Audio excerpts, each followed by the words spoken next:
What do you imagine losing did to him? Here's a man that writes incredible songs, sings them incredibly well, had world-class Detroit producers mixing his album, and he doesn't make a dime. So close to stardom, a stardom that should have been his by right, but nothing. And he watches all those other generations make the millions that he didn't make. What do you think that does to a person? What would that do to you? Turned out it really did not much to him at all. He got on with his life and raised a family. But all those songs of protest and with a countercultural perspective and a solidarity with the poor and the downtrodden and the overlooked, the little, the least, and the lost. He became a community organizer in Detroit, ran for mayor several times.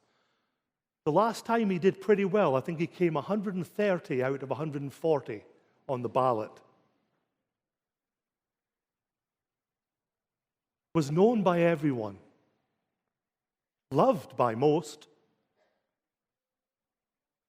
A guy who grew up on the streets and never forgot where he came from because he stayed right there without an ounce of bile or anger, without shutting himself away from the world. He just lived out his songs. Turns out they weren't just words.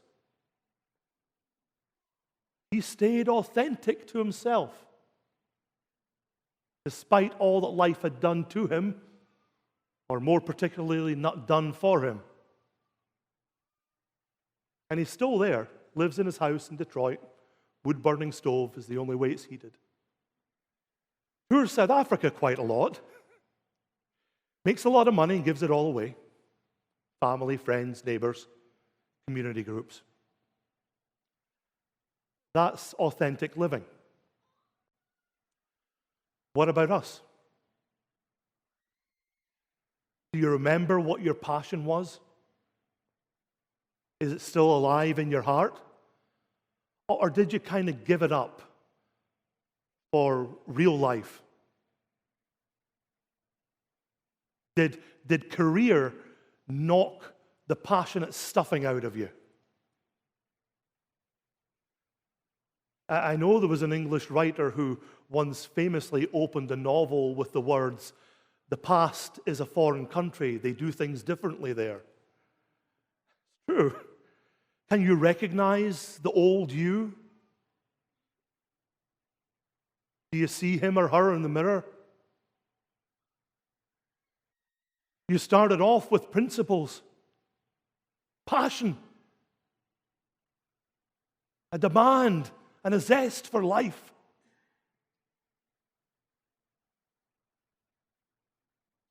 Where did it go? Did it go? I'm being very presumptuous. It often goes. We go along to get along, water down our values, make those little compromises that don't seem particularly big at the time, and then in the rearview mirror we realize they really stack up. Until sometimes we reach that point where we no longer recognize ourselves. It's tough to be consistent and persistent. It's tough to stay oriented towards the cross when the world keeps providing all sorts of detours, dead-end streets, rabbit holes that we go down, until we are so dizzied and disoriented by those changes and chances in life that we're not quite sure which end is up or where we are. And then, for the purposes of this sermon, more precisely, we don't recognize or remember who we are or whose we are. That's what happens when we don't allow God to be God. When we don't allow God to direct us. When we don't allow God to keep our eyes on those who are broken and lost. When we take our eyes off that God-given sense of community in which we live and have our being.